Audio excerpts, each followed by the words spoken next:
Welcome, everyone, to this special public panel. For those of you watching us live, my name is Aaron Korava. I'm the director of the Atlantic Council Warsaw office, and I'd like to welcome you all to this special panel called After Vilnius, a View from Warsaw on the Summit. Over here at the Atlantic Council, we like to stay on top on current events, and of course I can't think of anything more current than the Vilnius Summit, which just completed. As you all know by this point, but I like bringing this up many times, that when bad things happen, some guys run and some guys and some gals stay. And Poland is one of those countries that stayed and stepped up. Poland has shown an amazing responsibility in supporting Ukraine, both with weapon deliveries, as a safe haven for its people, and as a champion of Ukraine's cause on the international stage. And thanks to this, thanks to Poland's NATO membership, thanks to the fact that we are seeing increased defense spending in this country and the US military presence, Poland has become a linchpin of regional security. And of course has a huge stake in the recent summit and what came out of it. If you ever want to know why NATO is important, all you need to do is to read the recent UN reports on what's going on in Ukraine and the occupied territories. We're not going to give into that right now, but in case you would like to know if it was wise to allow this part of the world to join NATO. It absolutely was. Those who advocated for NATO membership for Poland were 100% right. And so a lot was expected of this summit, and we're going to discuss how did we do, the good, the bad, and the ugly. And to do that, I have a terrific panel with me today. I have Barry Pavel, who is the Vice President of the National Security Research Division at RAND Corporation and Director of the U.S. National Defense Research Institute. I have Justyna Gotkowska, who is the Deputy Director of the Center for Eastern Studies, Ośrodek Studiów Wschodnich, OSW. And I have Eric Adamson, who is a representative of the Swedish Defense Association at the NATO Public Forum and a project manager of the Atlantic Council Northern Europe office. Yes, we have an office in Northern Europe. This is not the Northern Europe office. This is the Warsaw office. There is a Northern Europe office in Stockholm. I guess we all know why Eric is here as well, right? So, Barry, let me start with you for the American perspective of the summit, or rather, an American who also has kind of a Central Eastern European hat on every now and then, or at least cares about this part of the world. Tricky question, but I know we can handle tricky questions. So give us your impressions. Sure, and just want to be really clear, I don't speak for anyone but myself. That's worked so far, but we'll see how this goes. And so, I mean, I think, this was an historic summit, as the Secretary General said, and we'll certainly hear from Eric about Sweden, but, getting agreement to add the 32nd member of the alliance, subject to parliamentary ratification, which we're told is now in October, in Turkey. But, a lot of history was made. New NATO defense and deterrence plans and new spending commitments. So I think a lot was really achieved, and future historians will look back at the Vilnius Summit as a major milestone in geopolitics. I do think, though, that a lot more could be done, and maybe the best, most positive way to think about this is we have 1 year of work to go until the Washington Summit celebrates NATO's 75th anniversary. So this would be my agenda for how do we get our act together for Washington. I think the NATO-Ukraine Council was great, a new meeting format, at NATO. But I don't think it was sufficient really to say to Ukraine, we're dropping your action plan, but we're not going to take any action ourselves. I just don't think that's a great. That turned out as well as it could have been. And so I would say, going into Washington, we need much more precision and much more ambition. There are so many creative options that could have been put out and put into the communique that are not the equivalent of legally committing NATO to throwing forces into an ongoing hot war with a nuclear power and potentially risking World War III. There's, 2, 3, 4 dozen different options that creative people could come up with. You could have said, okay, the NATO-Ukraine Council will take up an action plan that will set out milestones for concrete progress towards Ukraine's accession, and will report back to the North Atlantic Council at the Washington Summit. As one example, and we could have come up with a lot more. There could have been some bilateral commitments that would have been enshrined. The communique could have said, we will reassess and take decisions at the Washington Summit. The alliance, if you wanted to be even bolder, the alliance will conduct exercises at the invitation of a sovereign Ukraine in Western Ukraine at times and places to be determined. I mean, I think, we just we did not sufficiently raise our level of ambition and our level of creativity at a time when history really called for it. So we do have a chance. We have 364 days roughly until the Washington Summit. And I have other views, but I don't want to. So a step in the right direction, but could have been better in terms of because everybody was talking about this is the summit of implementation, right? With Madrid made a lot of decisions. This is implementation. Okay, you're saying? Yeah, no, so I think in terms of defense and deterrence against Russia, I think a lot of enormous progress has been made by SACEUR, by SHAPE, by the alliance. Plans are coming into place, new approaches to deterrence and defense. In a nutshell, I think with the current state of the Russian military, there's a significant concern about, immediate damage if Russia chose to attack, for example, the Baltics. NATO doesn't have the old approach was NATO would deter by retaliation. So eventually NATO would eject Russian forces.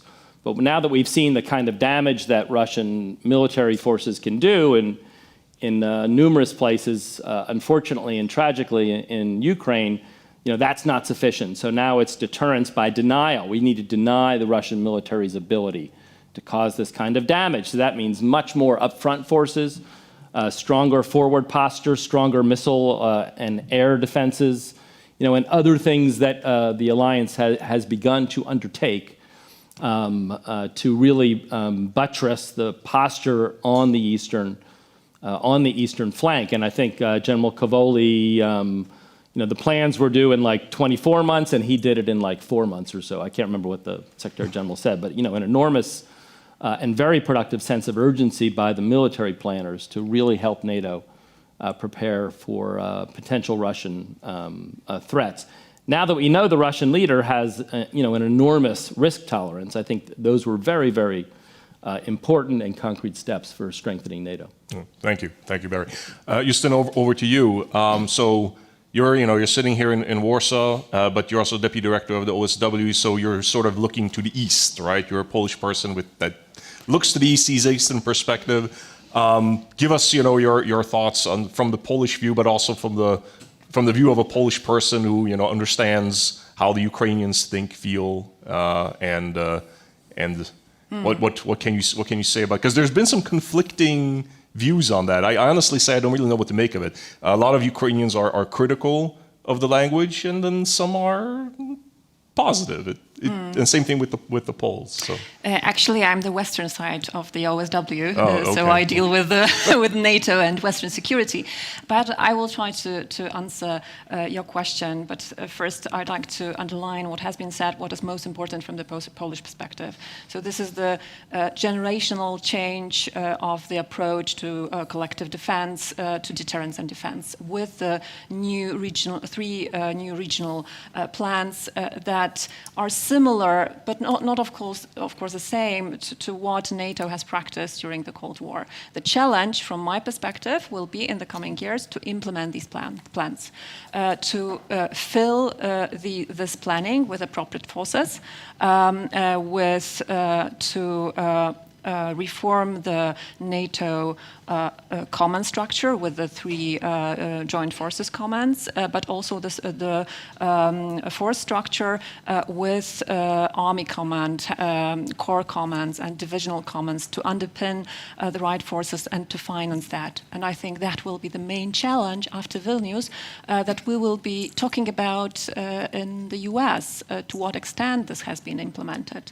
And from the Polish perspective, I think that some new language in nuclear deterrence is also important, because the alliance has committed itself to update the nuclear planning, to update nuclear capabilities, and to make possible or to guarantee a wider participation in the nuclear burden sharing, as it is the language of the communiqué.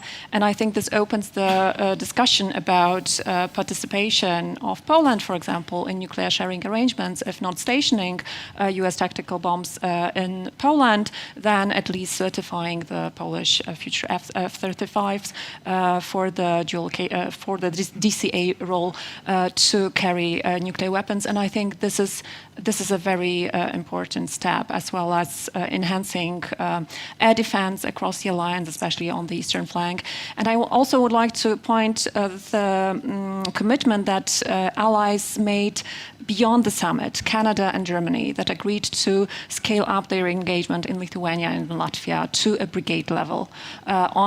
With regard to Germany, that should be a permanent commitment. With regard to Canada, that should be a permanent rotational commitment, but that if realized and if implemented, that will lead to a brigade-sized force in the two of the Baltic states, which the Baltic states have been asking for years now. And I think this is somehow beyond the summit. The language of the communique says that if the allies are willing to expand their presence in the Baltic states, they are welcomed, and some of them are, but the implementation will be key also in the settlement. With regard to Ukraine, of course, the language of the communique was disappointing. Ukrainian expectations were to place clear language about inviting Ukraine to NATO, giving Ukraine a clear path that has been outlined, for example, that Barry Pavel talked about, some steps that could be made and could be put in this communique. And therefore, the line that says that the invitation will be possible if all allies agree and if certain conditions are met, is a very vague one that that the Ukrainians partly understand that what might be on the table in the future peace negotiations with Russia is Ukrainian membership in NATO, and Russia might understand this language in the same way. So this is disappointing. Russia might have the feeling that NATO is not ready to integrate Ukraine to the West, is not ready to defend Ukraine also in the future decisively, and therefore it will gain, or it gains the feeling that it can pursue its aggressive politics against and policies against Ukraine also in the future. Yeah, I mean, if we look at compare this to the tragic Bucharest 2008 formulation, right? On the one hand, there's no need we're saying that we don't need a map for Ukraine. Ukraine doesn't need a map, the way Finland and Sweden got in, then maybe Ukraine can get in. Sure, but in a way, is this really that much better than Bucharest, or is it just Bucharest in a slightly different I think the getting rid of the map was, of course, a compromise. But on the other side, you have clear conditions that are written into the communique, conditions which regard the agreement between the allies, conditions which regard the interoperability of Ukrainian armed forces with NATO, and conditions on conducting democratic reforms and reforms with regard of rule of law and security sector reform. So, on the one hand, you don't have map and you don't have conditions that were enshrined in this plan, but on the other hand, these conditions are still there, being presented as a condition for membership and being pretty vaguely formulated in the communique, which makes the Ukrainian membership very much dependent on the perspective of the allies. And I think here we have among the allies simply disagreements whether I'm not sure at all whether Ukraine should be a member of NATO in a short and mid-term perspective. I'm not sure whether there is an agreement for that. Just the other, the word when conditions are met, I think I've already seen interpretations of that as when Russia ceases its military operations. So you're giving Putin a vote, and when these, if that's the case, but it's ambiguous, but if it's the case, you're certainly not discouraging him from continuing. Exactly, and in my opinion, this is a kind of a vicious circle. If you condition Ukrainian membership in NATO on the end of the war, on peace negotiations and a kind of a peace treaty, that gives Russia a leverage not to do that, or a leverage to start aggressive action against Ukraine to prevent Ukrainian membership.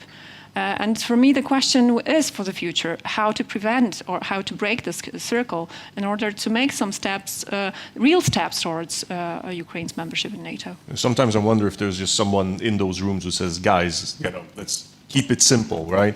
If you previously told Putin that all he needs to do to stop NATO membership for countries to invade it, well, and create frozen conflicts, then that's what he's going to do, right? And if you now tell him that what needs to happen is to stop the fighting, then, well, why would he do that? Then, exactly. Of course, you could say that, well, we're just going to force him to stop fighting. Fine, but then, then make sure that those things are in place. We'll come back to that. Eric, over to you. When we planned this event, I was thinking that, maybe it is going to be a dud for Sweden again, but I don't know, problem solved, or I guess from a Swedish perspective, yes, we know that Erdogan kind of poured some cold water talking about October, yada yada, but that's time, right? That's not really a hurdle. Or what's your right? So the whole Vilnius summit, from a Swedish perspective, it was quite a roller coaster ride of emotions and twists and turns. In the lead up to the summit, we weren't quite sure if we would be getting a green light to join NATO. And just on Monday, everyone suddenly linked EU membership to Sweden NATO membership, throwing an additional wrench in the negotiations. But then, by Monday evening, we got the green light, and there were certainly a number of champagne bottles popped amongst the Swedes, all very happy that we were finally going to be joining NATO. Thanks for that insider information. Speaking from experience. But then there was quite a bit of disappointment with the communique, a bit unclear, the language, when conditions are met, dampened the mood quite a bit. But if there was one positive indication that came out after, it was that Sweden and Ukraine signed a defense procurement agreement. So if we do not know what these conditions are, but if the practical steps, such as integrating Ukraine continually into Western European and American transatlantic structures, then there are practical steps that is moving Ukraine towards meeting an eventual NATO membership, when that might be. And then, of course, Erdogan last night said, well, we can't ratify because Parliament is not in session, so we will be waiting until October. So the Swedes will not be getting their relaxing summer vacation that they are usually used to, but we'll be keeping it a little exciting for a number of months. We did come with an agreement. There is written ink on paper about more further concrete steps that Sweden, NATO, and Turkey are taking. This is combating terrorism, even establishing a new security compact at a minister level to combat terrorism. So Sweden and Turkey will continue to work on these issues. We are a ready and capable partner because we got the green light ahead of Monday, ahead of the conference. It did seem, well, in the end, it was inevitable. We know we were going to join NATO. It was more exciting than it perhaps had to be, and it will be, well, still a little exciting for another couple months to come. Well, correct me if I'm wrong here, but Erdogan can keep the parliament open if he wants to, or the speaker can keep parliament if somebody's watching, just in case. Is that right? Or Parliament is still in session for another couple of days. Yes. Right. Okay. All right. If someone's watching. Barry, I'll come back to you because Eric touched on something interesting here. So yes, the formal language on Ukraine, right? I mean, you still mentioned that it's not the greatest. Okay, we agree. But a lot of decisions on, from the G7, from the Swedes, that a lot of steps are being taken in that direction. And those steps in those directions, those are actually easier to make than the formal language, because then everybody has to agree, right? So, I mean, am I right or am I wrong when I say that, well, even if the language is not so good, the steps on bringing Ukraine into NATO, there are some concrete steps that are being made. or is that the wrong way of viewing it? Because I mean, I agree that yes, of course, I understand the fear of it being a bargaining chip at the table, you know, with the Russians when we come to peace negotiations. I've heard those fears too. So is that real? Is that overblown, or what's your view on that? I mean, I think all those steps are helpful. And some of those types of steps were taken since 2014, certainly by the United States, in terms of training and starting to supply Ukrainian forces with greater ability to defend itself. So, I mean, I think those are all, I applaud all of those steps. I did read the G7 statement, and it was less than I expected.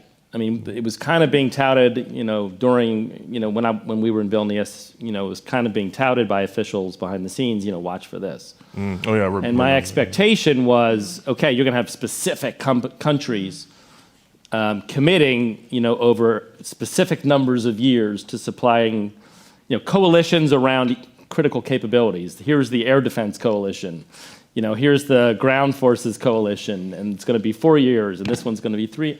I just expected, again, more specificity and more ambition. All it is a statement saying, we're in it for the long term, and countries are going to go negotiate this themselves. Well, that doesn't bind any country to anything, and, you know, changes of leadership could stop that progress. So I applaud the steps that those that those represent, but I just don't think it was sufficiently creative nor sufficiently ambitious.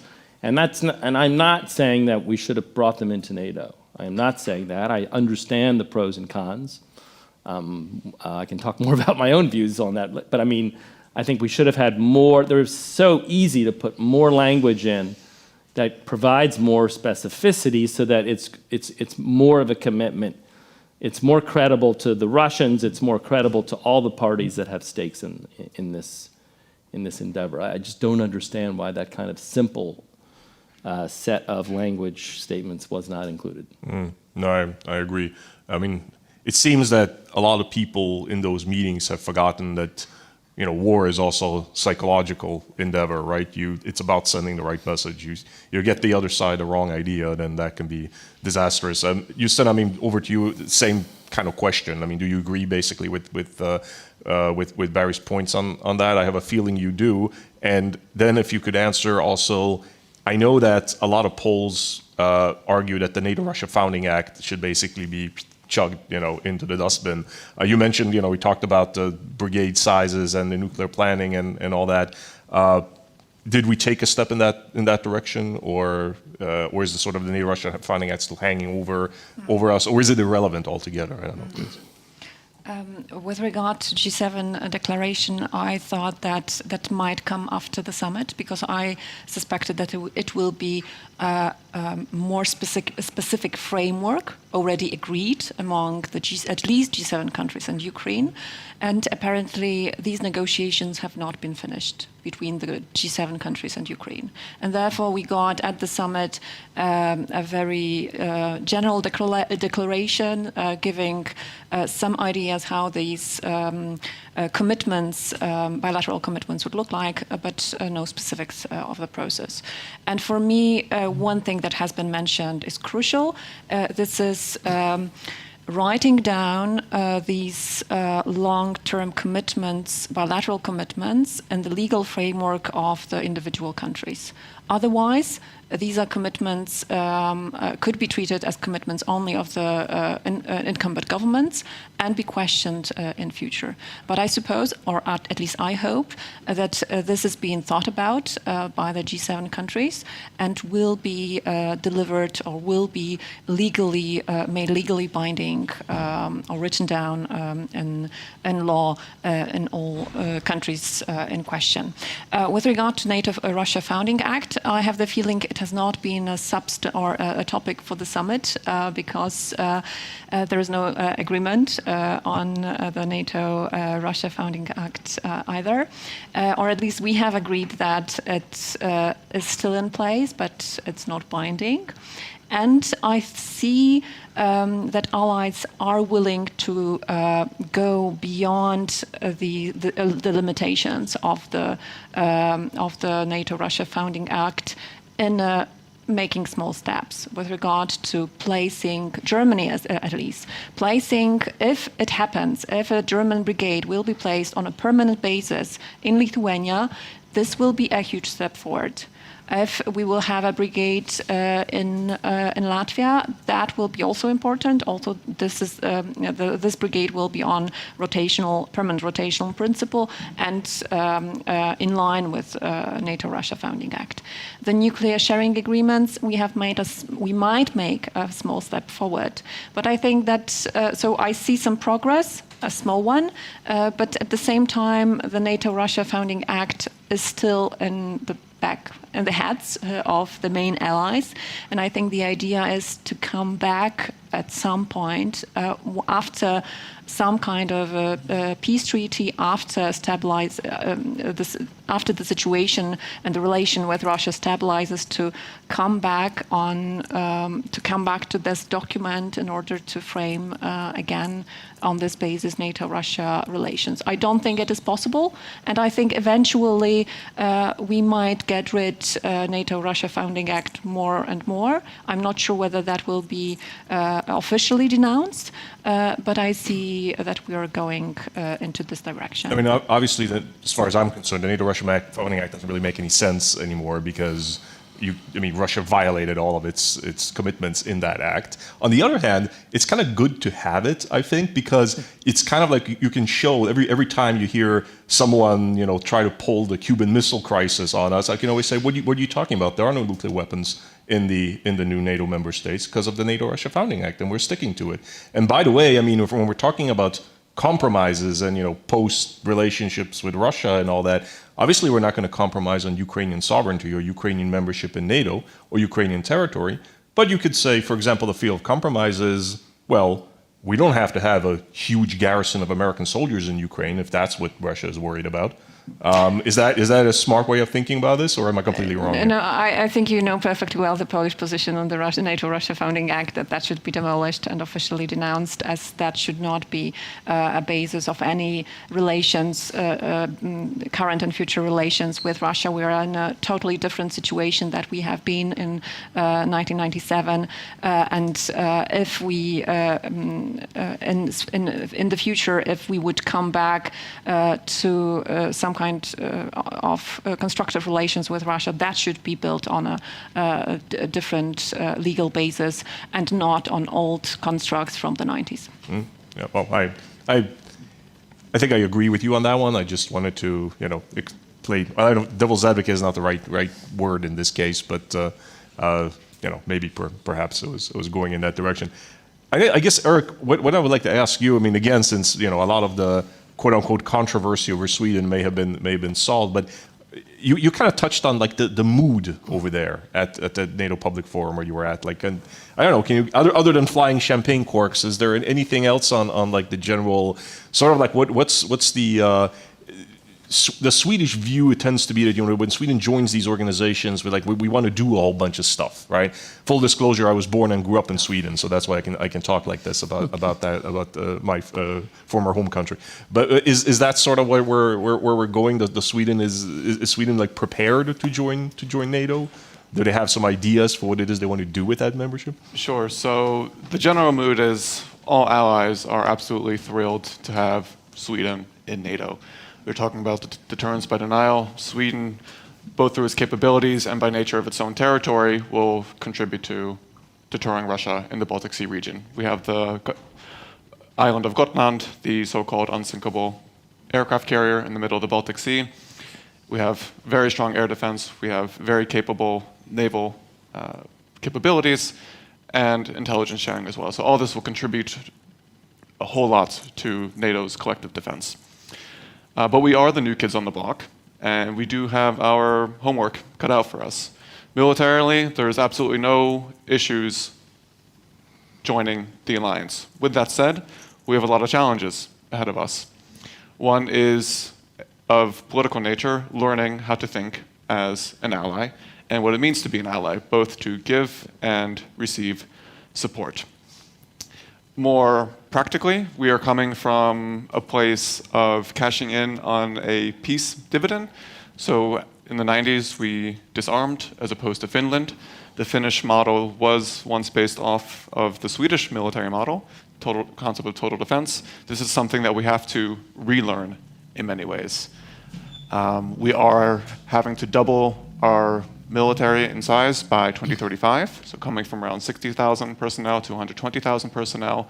We are gaining additional brigades as well. It's been rumored that Sweden is expected to give one mechanized brigade to NATO if needed. There are things, immediate steps Sweden can do, such as contributing to Baltic air policing, which will contribute both to Poland and the Baltic states.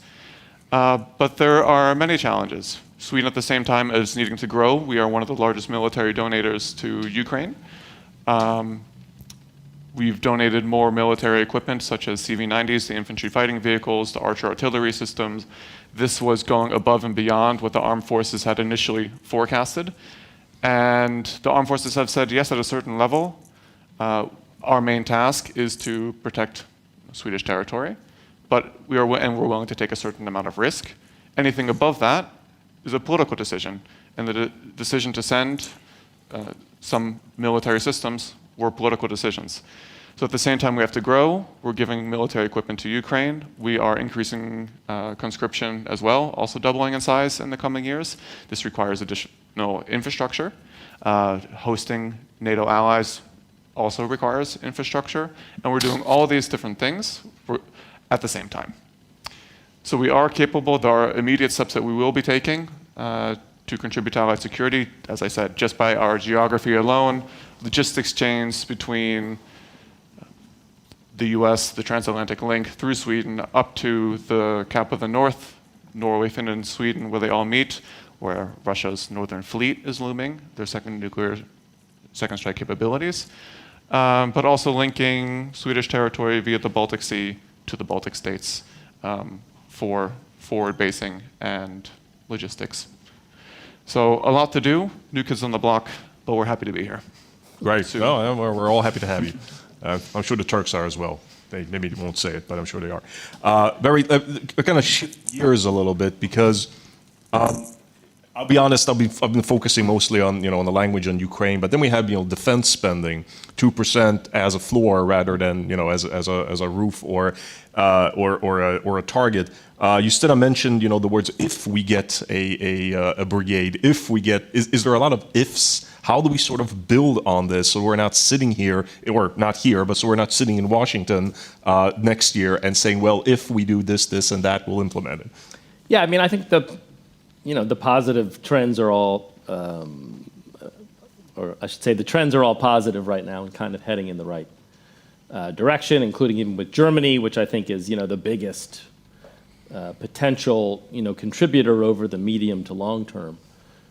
If Germany, really starts to pull its weight, if it starts to spend the 100 billion euros in significant ways where it can bring deployable capabilities, not just inputs, the spending, but the outputs, the deployable capability, if it comes even close to, punching on the in the defense domain up to its economic weight, then the alliance is going to be in great shape. I mean, there's lots of other contributors among the 32. But I think that's the big variable where we should really work hard with the Germans and we being, everyone in the alliance, but I think Poland and the U.S. can have special, can try to weigh in meaningful ways.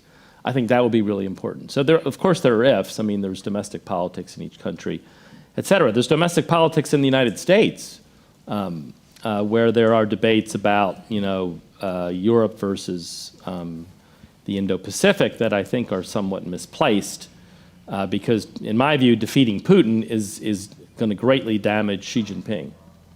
And so I find these discussions by some prominent defense analysts in Washington somewhat myopic, where they're saying we should let Europe handle the Russian threat. We need our forces in the Pacific, but the geopolitical damage to China if Putin is decisively defeated is historic, would be historic.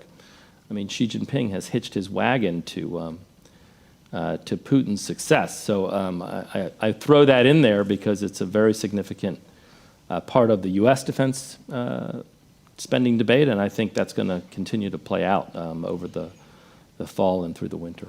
Well, we did have a showing of our Indo-Pacific partners at the summit, the Japanese, the Koreans, the Australians, the New Zealanders. I wouldn't forget anyone, but I guess, maybe Ukraine could kind of overshadow that area, but did we see something significant as far as NATO in the Pacific from this summit that we can again build on? I mean, without delving into the sort of bureaucratic specifics, I think that's continuing momentum too. And to me, this raises my most important point in this entire discussion.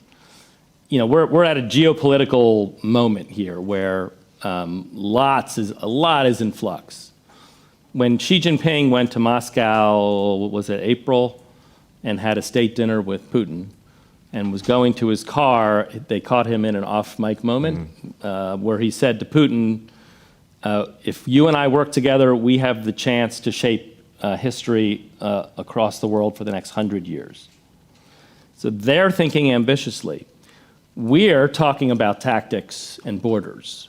And so my sort of big push in Washington is, let's think ambitiously ourselves. Let's use the leverage. We have locked in unity across 3 continents among the world's leading democracies behind support for Ukraine, behind countering China's violations of the rules-based economic order and technology, exporting technology to dictators, which Russia is starting to do as well. And so why don't we build institutions? Why don't we act creatively now? When this war ends, we will have a chance, and it will end, we will have a chance to set the global architecture in ways that are very favorable for Poland, the US, and other democracies. Why don't we do that? Why don't we lock in this 3-continent cooperation? For example, the contact group for Ukraine, why don't we bring the contact group for Taiwan together with the contact group for Ukraine and bring everyone together and exchange ideas, best practices? I know that's happening here and there. Why don't we have a NATO-China Council, or at least call for it? The Chinese will resist, but at least we'll take the high road for diplomacy. Why don't we broaden the G7 to include other leading democratic economies? So I just think there's after World War II, thank goodness, they were very creative in creating these new global institutions. We have an opportunity now, but no one is talking about that. Yeah. So sorry to go on, but I just think, ambition and creativity, this is the time, including for people at think tanks and other places. Ambition and creativity, Justina, how do we, sort of a similar question, but then again, like from Ukraine's point of view, I'm going to ask you a lot about Ukraine, I just will. How do we, make sure that maybe they will get an invitation in Washington? How do we sort of build on the decisions from here? And of course, it depends on the war as well. But that we can finally, move this forward and make sure that Ukraine does take these concrete steps and of course, diplomatic, language aside, some allies will need more convincing, yes. But what is it really that needs to be done right now with if we have Washington as sort of a milestone? A difficult question, how to get Ukraine where we want Ukraine to be in relations with NATO. Definitely Ukraine needs to do its job with regard to conditions that were specified, reforms on security sector, armed forces, democracy. But I think that we should do our job ourselves. This is have a strategic discussion or continued discussions on what does that mean to leave Ukraine continuously outside of NATO, and what will that mean to not give Ukraine a specific path towards the membership, because that might have implications also internally for Ukraine, and also will have implications on how Russia thinks about the future of European security architecture, Ukraine's place in it, and how it thinks about the resolve of the West. I think it's hugely important, but I see even if I'm criticizing and skeptic about the current decisions of the Vilnius Summit, I think we should not, judging on the past and judging on how especially the US crossed the red lines since the beginning of the Russian invasion, and how fast that came. And we are now at the point of soon probably not only training but hopefully delivering F-16s to Ukraine and long-range weapons. I hope that the discussion on Ukrainian membership in NATO will also move forward. It's difficult for me how that will play out before the US presidential elections with the NATO summit in Washington, whether the US administration would like to make it historic in the sense we would like this Washington summit to make, or Ukraine would like to make it. So it's an open question for me whether we will get a much clearer language in Washington. Well, let's hope for that. I know we have a lot of brain power in this room, so at this point I would like to open it to our audience for questions to the panel. If you'd like to ask a question, please raise your hand, introduce yourself, say who you are and your affiliation, and who you would like to ask a question to. Yes? If I may, Marek Żółkowski, please recommend to us what, because the language of communique, declaration, of course, should be a really delicate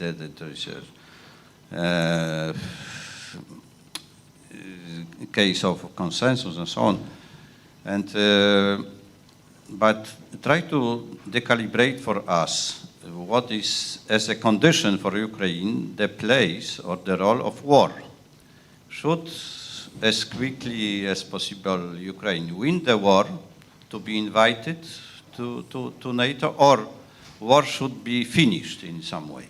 What is the political understanding among allies on this? Thank you.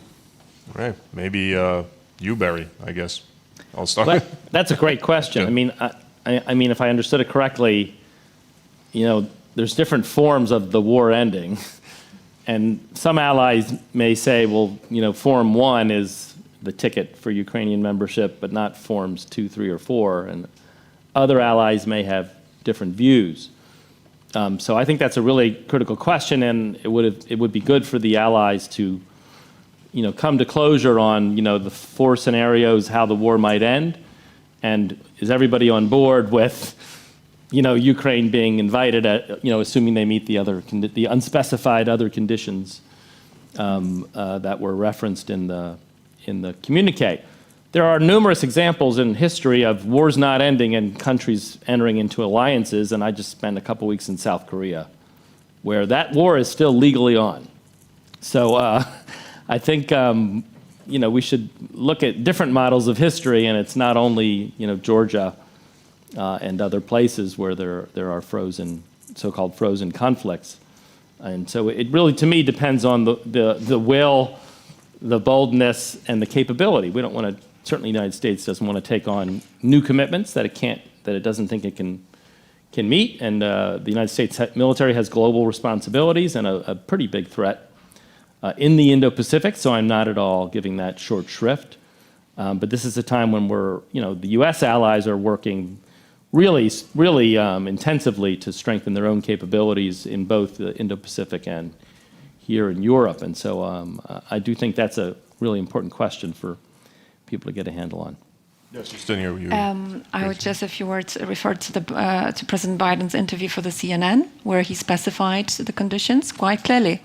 And he said there that we need an armistice, we need a peace treaty, and then we need Ukraine to meet conditions regarding fulfillment of democratic reforms. These were the conditions specified by the president of the US quite publicly. And in my opinion, these conditions are or will be pretty difficult to meet because they give an obvious leverage to Russia. So either we change our stance or we will have internal developments in Russia that will change the situation that we are in and will open a window of opportunity for different discussions about Ukrainian membership in NATO.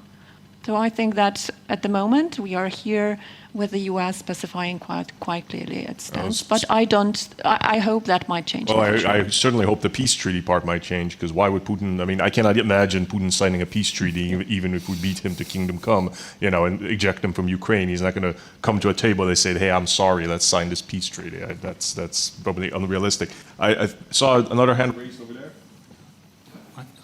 Sorry, I already took the mic. I'm the French defense attaché, Colonel Jérôme Mallard, and thank you for these very interesting interventions. I have two tricky questions. First one goes to the RAND Corporation regarding the discussions in the United States. I mean, we have spoken about the fact that there might be in the mind of some people, perhaps a majority, I don't know, and necessity for arbitration between Asian interest and Europe interest, in the sense that we could give, as US, the Europe the responsibility to address the Ukrainian stuff, and for us to, at least for them, to address the Chinese stuff. How far it is represented beyond what you have already expressed about this idea and your disagreement with such kind of vision? How far it is representative of the US position, and how far the elections can influence this general balance? This is the first question. And the second one is regarding the conditions that have been set for Ukrainian membership.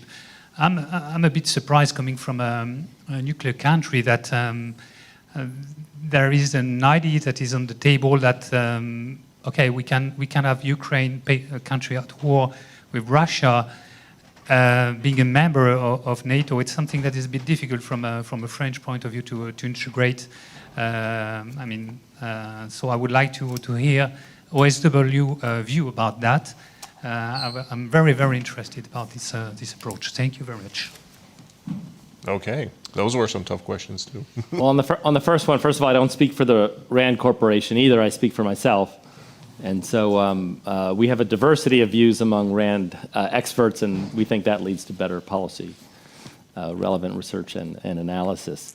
On your very good question, I mean, it's a debate within the defense community, in Washington, largely, but I don't see any scenarios where there isn't continued, and I'll get your elections question next. I don't see scenarios within the community where there wouldn't be continued robust U.S.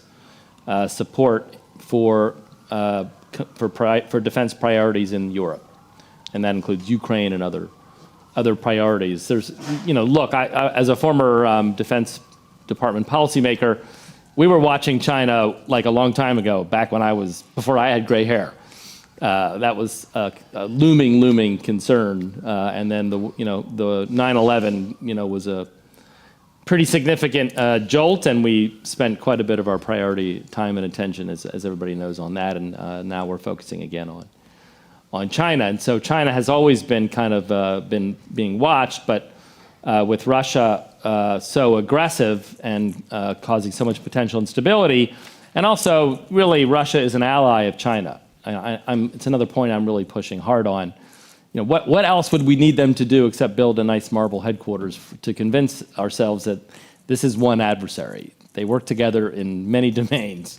Obviously, there's a junior partner and a senior partner, but even the senior partner has an enormous array of problems and challenges, which I'm happy to talk about. You can see it in headlines every single day. But I don't think there's a scenario where the community says, no, we're getting out of Europe and we're going to focus all of our defense attention on Russia. And I think that would be a strategic disaster, because we need to share risks and responsibilities across all allies in both theaters. And this is why I really welcome European contributions. Even small military contributions in the Pacific are enormously helpful.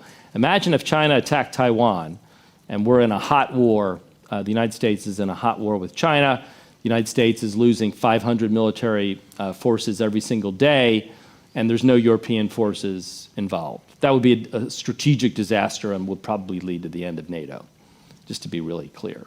So, you can't have situations where one side is bearing all of the burdens, even though the other side has significant interests.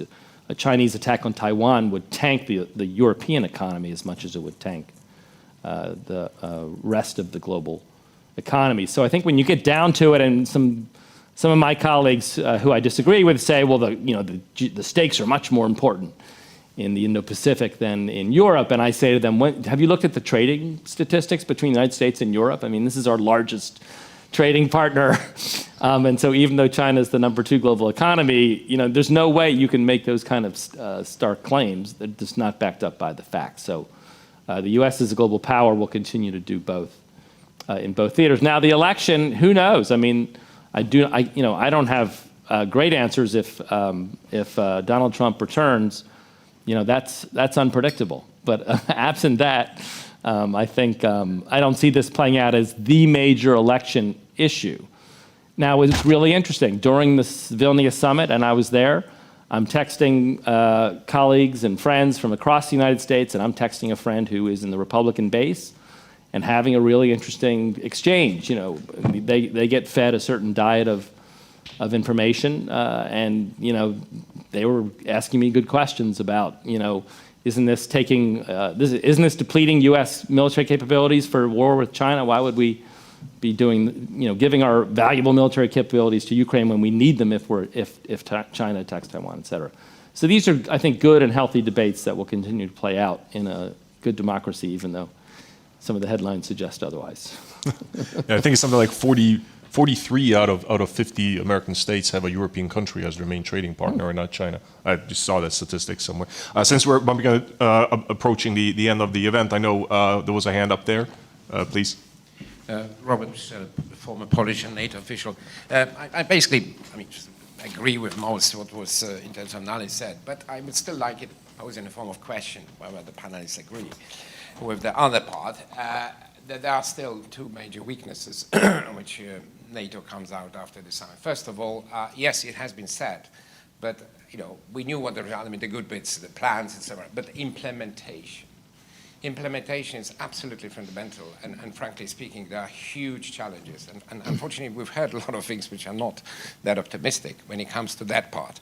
I'm talking about the actually providing, this 300,000 groups. Sweden, very nice, but Sweden is also well below the 2%. So get there by 2026. Well, but that's a bit late, frankly. We could expect a bit more. That's a good example. The second issue is G7, which in my humble view, and I would like to ask the panelists whether they agree, it's actually not been a helpful contribution to the summit at all. Because its communique is, the only commitment is actually Ukraine unbelievably saying we will contribute, that it's expected of Ukraine to contribute to partner security. That's in the G7 communique. And when you said, Mary, that these discussions on the new security architecture start, well, they're going to be conducted in G7. This is not helpful to NATO. This will lead to divisions. This will actually, I think it's one of the reasons why the Ukrainians did not fully appreciate what is important, what is not important prior to the summit, because I think they focused too much on those discussions in G7. So what's the value of the NATO-Ukraine Council if the discussions will take place in the G7? So I could offer some more, but I wanted to at least provide the more provocative Okay, that was a provocative point. I'll start with you, Stina, and then go over to Barry, because it was also addressed to you. We talked about implementation before, right? So ifs. Are there definitely, and the implementation, as I mentioned, will be a challenge. The more I look at the discussions in the biggest European allies. France is pointing out that officially and publicly that NATO should not be too much attached to lessons from the war in Ukraine, and should not implement these lessons to the full in its deterrence and defense strategy, and should focus on new technologies, cyber space challenges and capabilities. Then we have Germany that claims that it is willing to contribute more. Germany that has agreed upon the 100 billion euro fund, which now, regarding inflation and the paying the credit rates, is far less than 100 million euros, has not changed its force posture yet. I suppose, or I hope, Germany is waiting until the NDPP process to implement the commitments that it will make for the implementation of the regional plans. But from my perspective, Germany not willing already now to place, to think about changing the structure of the land forces especially, to enhance the capabilities with regard to tanks, artillery especially, air defense, and not placing or not starting additional procurement programs here, as Poland is doing, as other Eastern flank countries are doing, is a sign that tells me that Germany thinks Russia is too weak, and the building back Russian military capabilities will take much longer time, and maybe there is no need to hurry. We have on the eastern flank a different perspective, and I think that it is shown in our defense spending. If you look at who spends way above 2% right now, it's Poland with 3.9% according to NATO data. Then the US 3.5 nearly. Then we have Greece, Estonia, Lithuania, Romania, Finland, Hungary, Latvia, and then United Kingdom and Slovakia. Where are the others? So even in the case of UK, London is more in line with our perception of Russia as a threat, but still prefers to invest much more in its navy and air force capabilities and land forces that we need here to fill in the regional plan. So the challenges are big in implementation and will depend on how the particular biggest member states perceive the threat coming from Russia. Mm-hmm. I mean, Barry, the question was sort of directed to you, but we're bumping up to the end of time, so if the very, very short note, maybe, if you want to address No, I agree with everything that was said. I mean, on these big initiatives, these big statements, it's always a question of implementation. Just one example, the Japanese announced a 60% increase in defense spending over the next 5 years, and adding a lot more capabilities, and they have enormous, human capital shortages. So, implementation challenges all around. But I mean, I think if we keep reminding ourselves this is our fight, and that if Putin is successful, and I don't think you can rule that out. I mean, the Russian military is learning. They're certainly, they're not done yet. And so when you think about the worst case scenarios where we do have Russian forces successful in Ukraine, threatening, the 9 members of NATO on the eastern flank, to me, that's for the U.S., that's $1 trillion difference in defense spending over 10 years. I mean, that's a world I don't want to live in. And so that's why I think it's really worth it to implement the posture changes on NATO's eastern flank and to really move as quickly and as robustly as we can to support Ukraine's efforts, because their fight is our fight.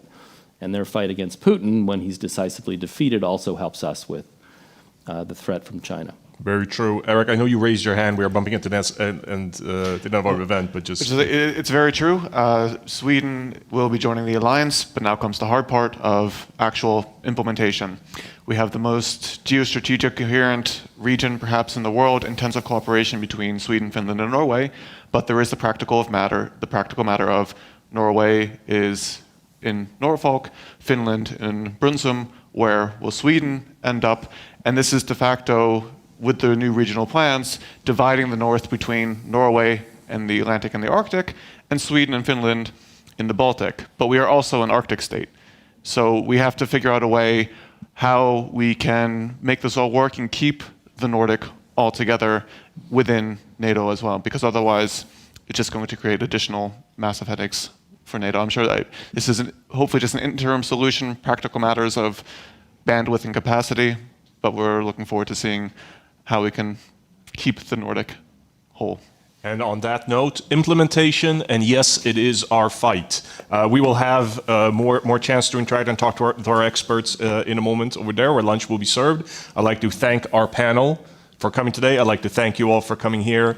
I'd like to thank you that are watching. And most of all, I would like to thank our partners, who some of us are here today, without whose generous support none of this would be possible. Thank you so much, and tune in next time.